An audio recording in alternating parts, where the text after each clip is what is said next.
तो आदाब, नमस्कार, गुड इवनिंग, सत श्री अकाल। एक बार फिर आप तमाम लोगों का स्वागत है क्राइम तक की कहानी के इस एपिसोड में। उम्मीद है पूरी फैमिली अच्छी होगी, अपना ख्याल रख रही होगी। आज की कहानी आपको दो शम्स सुनाएंगे, एक आज वाला शम्स और एक 4 साल पुराना वाला Shams.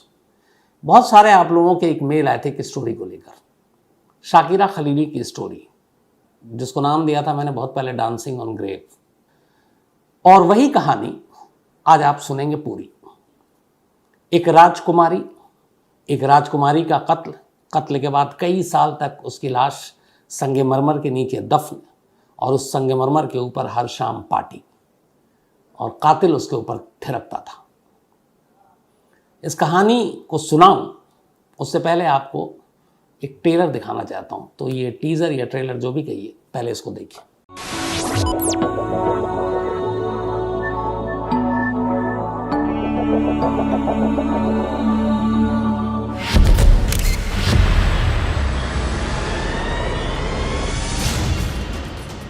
Cruel man, schemed. He once told me the only language anybody knows is money.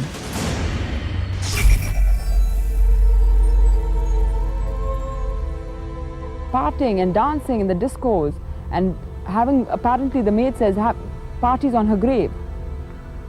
He's an animal, he's not a man.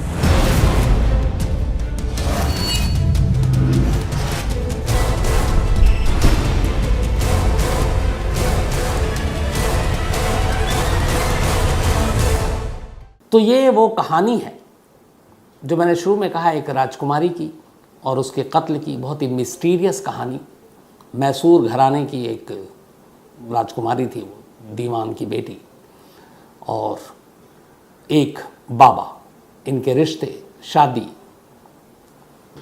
और ये जो मैसूर घराने की राजकुमारी थी, इनके हस्बैंड जो वो IFS इंडियन फॉरेन सर्विस में ऑस्ट्रिया में एम्बेसडर रहे इंडिया के।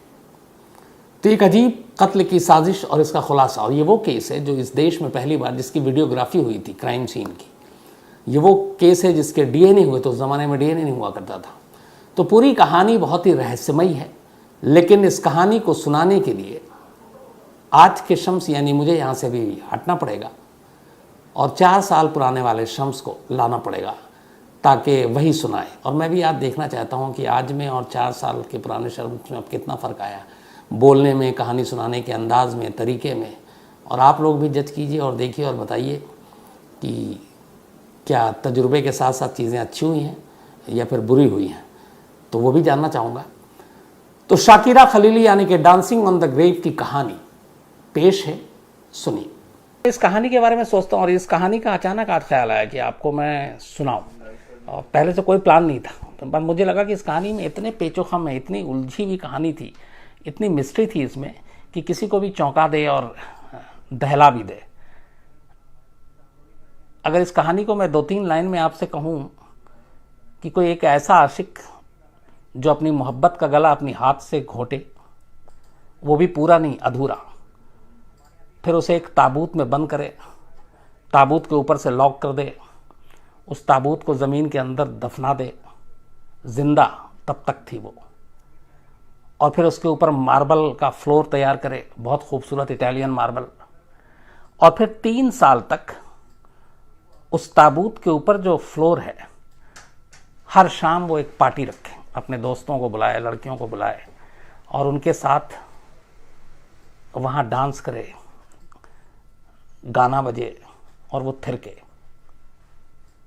और जिस जगह पे थिरके उसके नीचे किसी की लाश हो। इसीलिए किसी ने इस कहानी का नाम दिया था dance on the graveyard, कब्र के ऊपर डांस। बात ये 1991 की है जब शुरुआत हुई थी। अप्रैल का महीना था। एक शाकिरा खलीली नमाजी, ये पूरा नाम है, बहुत ही खूबसूरत मैसूर राजघराने की दीवान की बेटी शाकिरा खलीली नमाजी 1991 में अचानक गायब हो जाती हैं। मई के महीने में शाकिरा खलीली की 4 बेटियां थीं, 3 उनसे अलग रहती थी, एक साथ। जो साथ रहती थी वो थी सबा खलीली। मुंबई में मॉडलिंग की कोशिश करी थी, कुछ छोटे मोटे मॉडलिंग के असाइनमेंट मिले थे, वो भी बहुत खूबसूरत। अब ये जो 4 बेटी थी, इससे पहले कि मैं 91 की कहानी आऊँ, उससे पहले 85 में आता हूँ। 85 में शाकिर खलीली की शादी अकबर खलीली 1985 में उनके साथ होती है। IAS अफसर थे अकबर खलीली। ऑस्ट्रेलिया में इंडिया के हाई कमिश्नर भी रहे। तो शाकिर खलीली और अकबर खलीली की शादी हुई 1985 में। उसके बाद इनकी 4 बेटियां हुई। पूरा फैमिली खुश ठीक ठाक रह रहा था, लेकिन शाकिर खलीली को एक चीज़ का अफसोस था कि उनको कोई बेटा नहीं है। तो उस बेटे को लेकर कई बार परिवार में झगड़ा भी चल रहा था, सब कुछ हो रहा था। इसी दौरान 1991 में शाकिर खलीली दिल्ली आती हैं। दिल्ली में एक यूपी के शाही फैमिली का घर था, राजशाही फैमिली का पुराने। तो उनके घर में कोई शादी थी, वहाँ पे वो आती हैं। तो जब वो शादी में आती हैं तो यहाँ उनकी मुलाकात एक शख्स से होती है, स्वामी श्रद्धानंद उसका नाम था। उससे पहले उसका नाम था मुरली मनोहर मिश्र। ये मध्य प्रदेश सागर का रहने वाला था और दिल्ली में जो यूपी का शाही परिवार था उसके घर में ये नौकर हुआ करता था। लेकिन नौकर होने के साथ इसकी एक और खासियत थी, ये टैक्स के मामले में और प्रॉपर्टी के मामले में बहुत तिकड़मबाज हुआ करता था। लोगों के काम भी कराता था, उस शाही परिवार के भी कई काम कराता था।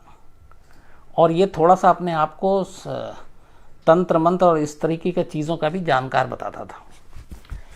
तो 91 में जब शाकिर खलीली नमाजी दिल्ली आती हैं तो उस फैमिली के साथ रुकती हैं और वहीं उनकी मुलाकात पहली बार इस मुरली मनोहर मिश्र उर्फ स्वामी श्रद्धानंद से होती है, जो MP के सागर का रहने वाला है।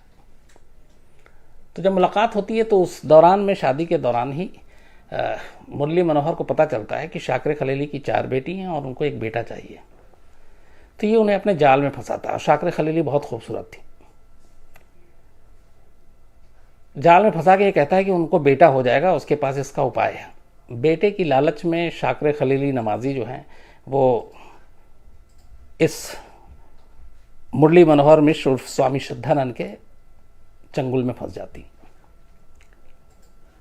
इसके बाद दोनों के बीच एक रिलेशनशिप हो जाती है, दोनों में प्यार हो जाता है। लेकिन यहाँ अलग अलग वजह थी। शाकिर खलीली को एक बेटा चाहिए था और उसे लगा कि स्वामी श्रद्धानंद उसकी ये मुराद पूरी करेगा। और स्वामी श्रद्धानंद को मालूम था कि ये मैसूर राजघराने की दीवान की बेटी है और अरबपति है। तो उसकी नज़र शाकिर खलीली की दौलत पर थी। तो इसने उस दौलत को पाने के लिए ये मोहब्बत का नाटक किया। यहाँ तक बात ठीक थी। उसके बाद वो वापस मुंबई लौट जाती हैं। तब ये मुंबई में रहती थी शाकिर खलीली। और मुंबई लौटने के बाद एक दिन अचानक घर वालों को पता चलता है कि शाकिर खलीली ने स्वामी श्रद्धानंद मिश्र से शादी कर ली। अब ये बात एकदम बम की तरह फूटता है परिवार पर, इसलिए कि तब तक शाकिर खलीली की उम्र करीब 48 साल हो चुकी थी। 48 साल की थी और उनकी 4 बेटियां थीं। अब 4 बेटी की माँ 48 साल की उम्र में दूसरी शादी करती हैं और अकबर खलीली को तलाक दे देती हैं, जो पहले पति थे IAS अफसर। तो इस शादी की खबर सुन के परिवार जो है वो बहुत बुरा मानता है। और जो 3 बेटी थी शाकिर खलीली की, वो अपनी माँ को छोड़ देती है, अपने बाप के साथ रहती हैं। अकबर खलीली की जो सबसे छोटी बेटी थी सबा, वो अपनी माँ का साथ नहीं छोड़ती, वो शाकिर खलीली के साथ ही रहती है। शाकिर खलीली शादी करने के बाद बेंगलोर चली जाती। बेंगलोर में उनकी अपनी बहुत सारी प्रॉपर्टी थी, हवेली थी। तो वो बेंगलोर में जाके रहने लगती हैं स्वामी श्रद्धानंद के साथ, जो कि मुरली मनोहर मिश्र था। अब वहाँ पे जब जाती हैं तो सबा इनके साथ थी कुछ दिन। उसके बाद सबा भी बहुत खूबसूरत थी। उसे मुंबई में मॉडलिंग करने का शौक़ था। वो मुंबई चली जाती है, वहाँ मॉडलिंग करती है। लेकिन वो लगातार फ़ोन पे टच में थी अपनी माँ के। और कभी कभी हफ्ता महीने में वो बेंगलोर भी आती, 1-2 दिन रहती, फिर चले जाती। और ना भी आती तो वो फ़ोन से लगातार दोनों माँ बेटी बात करती। और बाकी परिवार के सारे लोगों ने शाकिर खलीली से अपना रिश्ता तोड़ लिया। 91 में शादी के बाद अचानक, जो मैंने आपको बताया कि एक दिन शाकिर खलीली गायब हो जाती है। अब वो कब गायब हुई एग्जैक्ट डे किसी को पता नहीं था, इसलिए कि सबा ने जब मुंबई से फ़ोन करना शुरू किया तो शाकिर खलीली ने फ़ोन नहीं उठाया। और घर का लैंडलाइन बजता था, या कई बार स्वामी श्रद्धानंद फ़ोन उठाता और कहता है कि वो कभी हैदराबाद गई, कभी कहीं गई हैं, कभी विदेश गई हैं, तो इस तरीके से टालता रहा। तो मई के महीने से ये सिलसिला शुरू हुआ कि शाकिर खलीली का किसी से फ़ोन पे बात नहीं हो रहा, मतलब अपनी बेटी से। इसके बाद करीब 9 महीना गुजर जाता है। 9 महीने तक स्वामी श्रद्धानंद सबा खलीली को लगातार टालता रहता है कि यहाँ है, वहाँ है, वहाँ। जो आखिरी उसने जब इसने फोर्स किया सबा ने कि 9 महीने हो गए, मेरी माँ का कुछ सुराग नहीं मिल रहा, कोई पता नहीं मिल रहा, तो मैं पुलिस के पास जाऊँगी। तो वो कहता है कि नहीं, तुम्हारी माँ जो है वो प्रेग्नेंट है और यूएस गई हैं डिलीवरी कराने के लिए। यूएस में, अमेरिका में एक रूजवेल्ट अस्पताल है न्यूयॉर्क में, वहाँ पे। तो सबा पढ़ी लिखी होशियार थी, उसने फ़ौरन ढूंढा और यूएस में न्यूयॉर्क का रूजवेल्ट अस्पताल का नंबर लिया।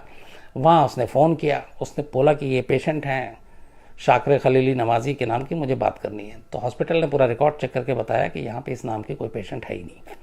जब हॉस्पिटल से ये सुराग मिला तो फिर उसने स्वामी श्रद्धानंद को वापस फ़ोन किया कि वहाँ तो गई नहीं है, तुम झूठ बोल रहे हो। तो स्वामी श्रद्धानंद ने फिर कुछ और झूठ बोलना शुरू किया, तो उसे शक हो गया। तब गुमशुदगी के 9 महीने के बाद जून 1992 में सबा खलीली बेंगलोर पहुंचती है और बेंगलोर में जो इनका घर था वो अशोक नगर इलाके में आता है, पॉश एरिया है। तो अशोक नगर पुलिस स्टेशन में जाके अपनी माँ की गुमशुदगी की रिपोर्ट लिखा देती है और कहती है कि मेरी माँ ऐसे ऐसे, लास्ट मेरी बात जो हुई थी वो मई में हुई थी 1991 में, उसके बाद से कुछ नहीं। और जो मुझे डाउट है जिसके ऊपर, जो मेरी माँ को गायब करने के पीछे, वो स्वामी श्रद्धानंद उसका पति है जिसने उससे शादी की थी। इसके बाद पुलिस तलाश करती है, पूछताछ करती है, पर कोई सुराग नहीं मिलता। स्वामी श्रद्धानंद से पूछताछ करती है, स्वामी श्रद्धानंद यही सब कहानी सुनाता है, फिर बताता है कि वो यहाँ चलेगी, वहाँ चलेगी। तो बेंगलोर की जो क्राइम ब्रांच की टीम है वो पूछताछ करती रहती है, सब कुछ लगी रहती है, लेकिन इनकी माँ का पता नहीं चलता। और जब नहीं चलता तो वक्त बीतता जाता है। अब पुलिस पे ऊपर प्रेशर भी है।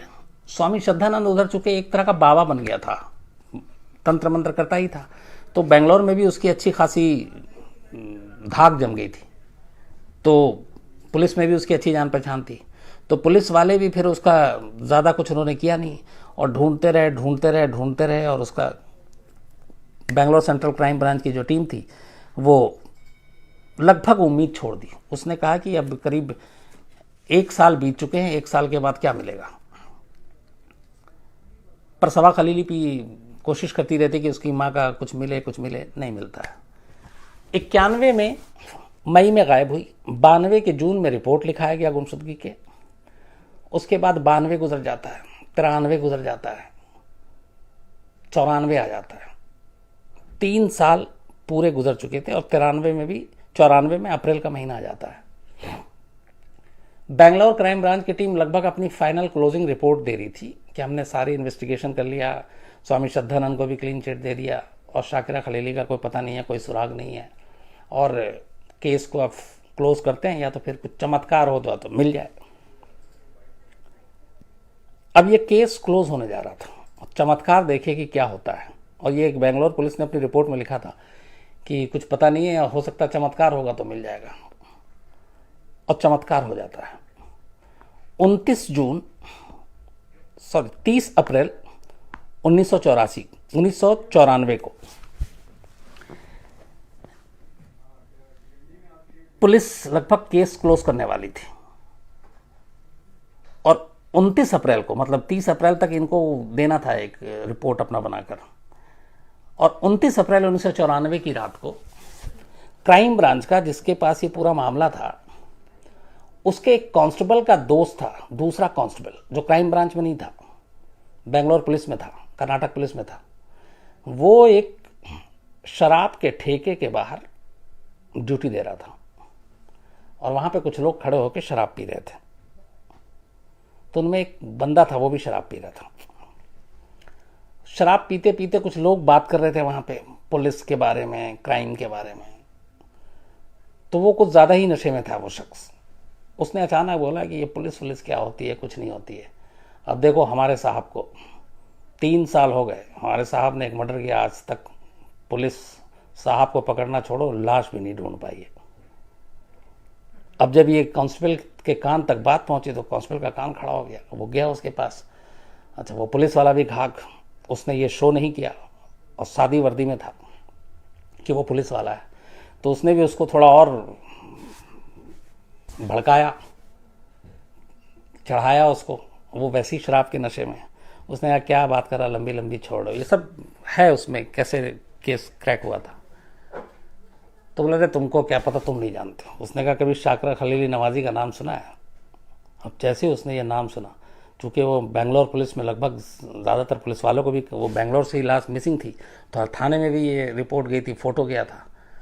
और वो चूँकि क्राइम ब्रांच का एक कांस्टेबल इसका दोस्त है, इसलिए इस केस से वो बहुत ज़्यादा उसको जानकारी थी। तो कहता हाँ नाम नहीं, वो कहता है कि नाम नहीं सुना, कौन थी ये, नहीं जानते। तो बोला तू नहीं जानता, इतनी बड़ी वो दीवान की बेटी थी और हमारे साहब ने उसको मार के और घर में ही दफना दिया, और वो भी ताबूत में, और वो ताबूत मैं खरीद के लाया था। अब जब ये बोलता कहता तू छोड़ रहा है, उसने कहा कि आज भी वो दुकान है, वो एक दुकान का नाम लेता, बहुत फेमस दुकान था कारपेंटर का, कहता वहाँ से लिया था। तब तक इसको समझ में यकीन आ जाता है कि हाँ ये सही कह रहा है। तो ये उसी वक्त उसके बाद पुलिस वालों को इतला देता है और उसको उसी शराब पीते हुए रात को उठाया जाता है और थाने ले जाया जाता है। उसका जब उससे पूछताछ होती है, जब उसका नशा गुल हो जाता है, तो पता चलता है कि वो स्वामी श्रद्धानंद का नौकर था और उसके घर में काम किया करता था। अब उसने करीब 1-2 साल से काम छोड़ दिया था। उसके बाद वो पुलिस को जब कहानी सुनाता है तो पुलिस सबसे पहले काम ये करती है कि उस दुकान में जाती है जहां से इसने कहा था कि वो ताबूत में खरीद कर लाया था। अब जब वो उस दुकान तक पहुंचती है पुलिस, तो उस दुकानदार से पूछती है, अच्छा वो ताबूत जो था वो एकदम आदम कद ताबूत था, मतलब जिसमें आप डेड बॉडी रखते हैं, लाश रखते हैं। तो वो जो दुकान जहाँ से लिया था, उस दुकानदार से जब पूछा तो उसने कहा कि हाँ 3 साल पहले एक ऐसा ख़ास ताबूत मेरी दुकान से ले गया था। फिर वो अपना डायरी वारी पलट के बताता है, नाम ये था। और उसने कहा कि वो जो स्वामी श्रद्धानंद आया था, उसने एक लाइन कहा था कि मेरे पास एक एंटिक वैल्यू की आदम कद मूर्ति है, जितने इंसान की हाइट होती, तो वो एंटिक वैल्यू की एक मूर्ति है, उस मूर्ति को मुझे उस ताबूत में रखना है, तो मुझे ऐसा ताबूत चाहिए, ताबूत भी एंटिक हो। तो उसने जो बहुत ही एंटिक ताबूत उसको दी और वो 3 साल पहले ले गया। जब ये बात पुलिस को पता चली तो फिर पुलिस को यकीन हो गया, और ये 29 अप्रैल की रात की बात थी। 30 अप्रैल की सुबह ताबूत की दुकान में जाकर पुलिस ने कंफर्म किया, उस दुकानदार ने पूरी चीज़ बता दी। अब फिर पुलिस ने कड़ियाँ जोड़नी शुरू की। उसके बाद दोपहर होते होते स्वामी श्रद्धानंद के घर क्राइम ब्रांच की टीम पहुंचती है। उसके बाद स्वामी श्रद्धानंद से पूछताछ होती है, नौकर को सामने लाया जाता है। जैसे ही नौकर को स्वामी श्रद्धानंद देखता है, वैसे ही उसकी हालत ख़राब हो जाती है। फिर स्वामी श्रद्धानंद से जो पुलिसिया स्टाइल में पूछताछ हुई, पहले तो वो मना करता रहा, घाट था, और उसने पुलिस वाले को डराया धमकाया भी कि मेरी पहुंच ये है वो है, क्योंकि बाबा था वो। तो लेकिन जब पुलिस ने अपनी सख्ती दिखाई, चूँकि सबूत सामने था, थोड़ी देर के बाद फिर स्वामी श्रद्धानंद खुल जाता है। उसके बाद वो कहानी सुनाता है पुलिस को। अब वो कहानी ये थी कि जब दिल्ली में 1991 में ये पहली बार मिली थी शाकरे खलीली इससे, तो इसे पता था, उससे मिलाया गया था कि ये मैसूर राजघराने की दीवान की बेटी हैं, इनके मैसूर में, बेंगलोर में, मुंबई में बहुत सारी प्रॉपर्टी है और करोड़ों अरबों रुपए की मालकिन है। तभी से उसने कि इनके पैसे हड़पने, उसने उससे शादी का प्लान बनाया। फिर शादी की। शादी के बाद थोड़े दिन तक ठीक चलता रहा, लेकिन शादी के बाद शाकरे खलीली की 3 बेटी उससे नाराज़ थी, अलग रहती थी, लेकिन ये हमेशा जो अपनी सारी प्रॉपर्टी या पैसे थे वो बराबर बराबर अपनी बेटियों को भेजती थी। सभा छोटी बेटी साथ रहती थी तो वो साथ दे देती थी, और इसकी जितनी प्रॉपर्टी थी, फिर इसने धीरे धीरे शादी के बाद शाकरे खलीली को थोड़ा समझ में आने लगा स्वामी श्रद्धानंद के लालच के बारे में, तो उसने अपनी प्रॉपर्टी धीरे धीरे करके अपनी बेटियों के नाम करना शुरू कर दिया। अब जब ये नाम करना शुरू किया तो स्वामी श्रद्धानंद को ये हुआ कि उसका अपना साजिश फेल होते हुए नजर आ। उसने लगा कि अगर सारी प्रॉपर्टी ये बेटियों को दे देगी तो फिर मेरे हिस्से में क्या आएगा। तो उसने उसको इस बात पे लड़ाई भी होती, तो उसने कई बार मना भी किया इस स्वामी श्रद्धानंद ने, तो मेरे नाम कर दो। शाकरा खलीली तैयार नहीं हुई। तो जब वो तैयार नहीं हुई तब उसे लगा कि अगर थोड़ा वक्त और रही तो ये सारी प्रॉपर्टी जो अपनी बेटियों को दे देगी, तो मैं कंगाल हो जाऊंगा। तो उसने कहा कि ये प्रॉपर्टी इससे पहले कि जो बाकी बची खुची दे दे, शाकरा खलीली का काम तमाम कर देते हैं। अब यहां से उसने प्लानिंग शुरू की। ये जो पूरी कहानी उसने बताई, अब मारने का चक्कर यह था कि शाकरे खलीली की बेटियां जो हैं वो पहले ही नाराज थीं इस शादी के खिलाफ। अब वो मारेगा तो पहला शक उसी के ऊपर आएगा। तो उसने कहा कि कुछ ऐसा प्लान किया जाए जिससे कि मेरे ऊपर शक ना हो और काम भी हो जाए। फिर उसने एक साजिश रची कि ऐसी चीज़ हो कि शाकरा खलीली दुनिया के सामने कभी आए ही नहीं और उसकी मौत जो है हमेशा एक राज बनी रहे और पुलिस उसका कुछ ना बिगाड़ सके। तो ऐसी कौन सी तरकीब हो सकती है। फिर उसने तरकीब सोची और दिन चुना शाकरे खलीली का कत्ल करने के लिए। 28 अप्रैल 1991 मई से शाकरे खलीली गायब थी, जब सबा खलीली ने बात नहीं की थी। तो ये उस दिन पता चला कि कत्ल किस दिन हुआ था। तो 28 अप्रैल 1991 की बात थी।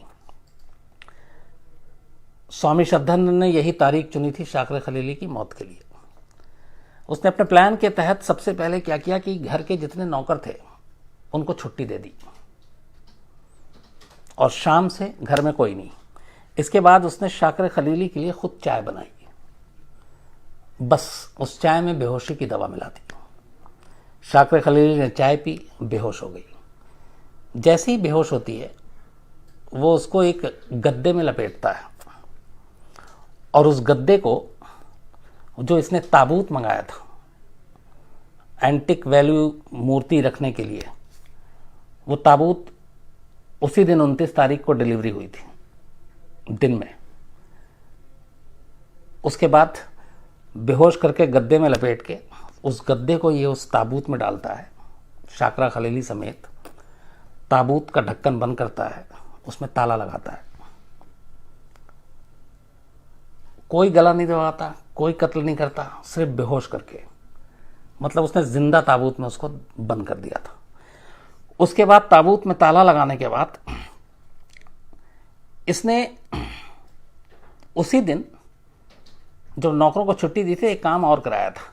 28 तारीख को इसने अपने घर में बोला था, 28 अप्रैल को, कि घर के बीच में हमें जो है वो पानी का एक टैंक बनाना है। तो उसके लिए उसने अपने घर का जो पूरा एक आंगन जैसा एरिया था खुला, तो उस टैंक के लिए उसने गड्ढा खुदवाया था। 28 अप्रैल को मर्डर करता है और 27 अप्रैल को वो एक गड्ढा खुदवाता है जब शाकरा खलीली जिंदा थी। शाकरा खलीली की नज़रों के सामने वो गड्ढा खुदता। वो गड्ढा दरअसल उसकी अपनी कब्र थी जो शाकरा खलीली को पता नहीं थी। और शायद शाकरा खलीली ऐसी पहली होंगी जिन्होंने अपना कब्र खुदते हुए खुद देखा, पर उन्हें मालूम नहीं। उन्हें यह था कि ये पानी के टैंक के लिए खुदवा रहा है। उसका खुदवाने के बाद मजदूर को भेज दिया, शाम को 28 तारीख को नौकर को भेज दिया। अब ये ताबूत को बंद करने के बाद फिर रात को उस ताबूत को खींच के आंगन में लाता है और उस गड्ढे में डालता है।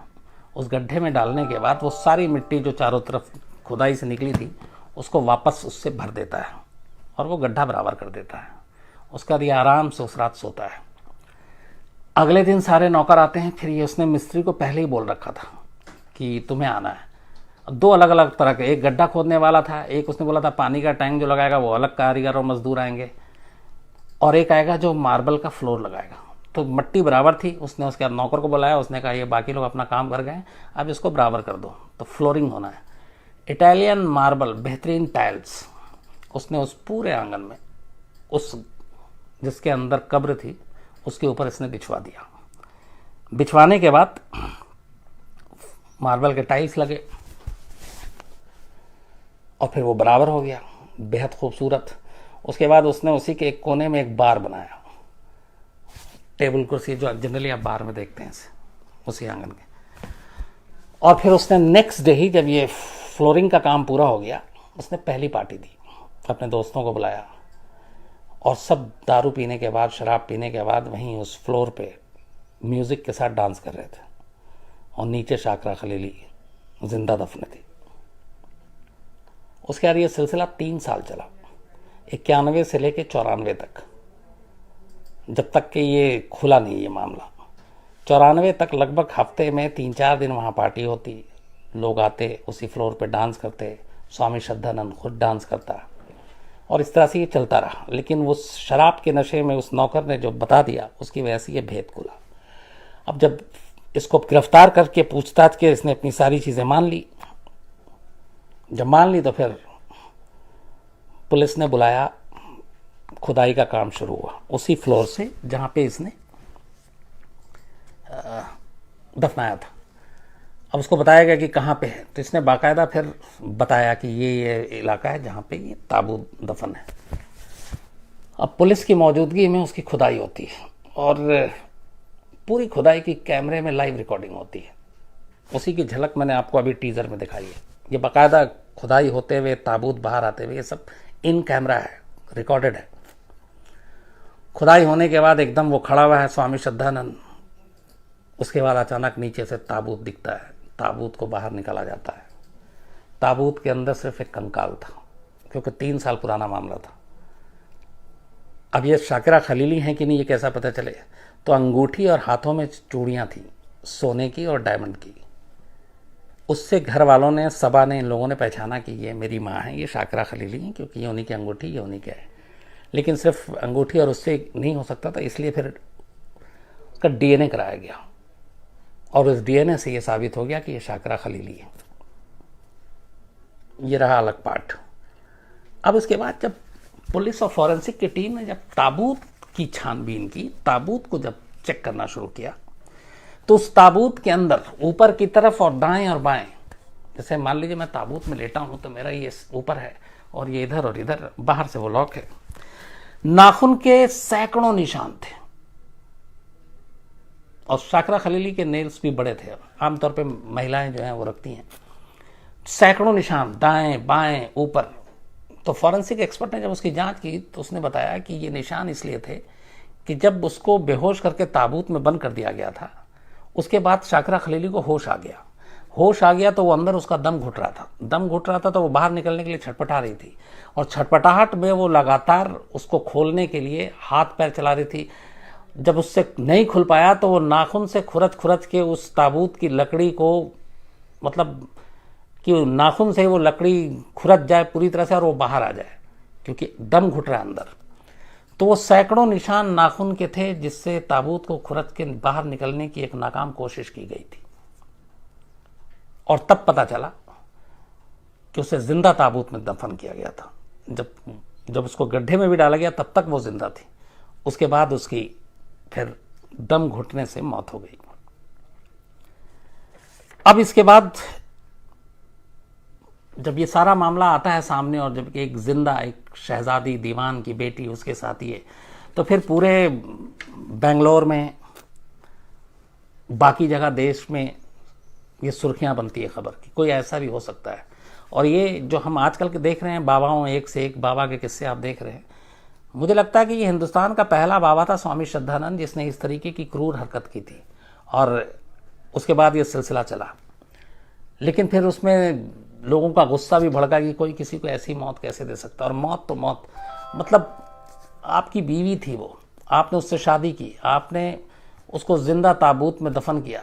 दफन करने के बाद आप उसी घर में रहते हो और आप उसकी कब्र के ऊपर आप हर शाम पार्टी करते हो, आपके पैर थिरकते हैं, आप नाचते हो, आप गाते हो।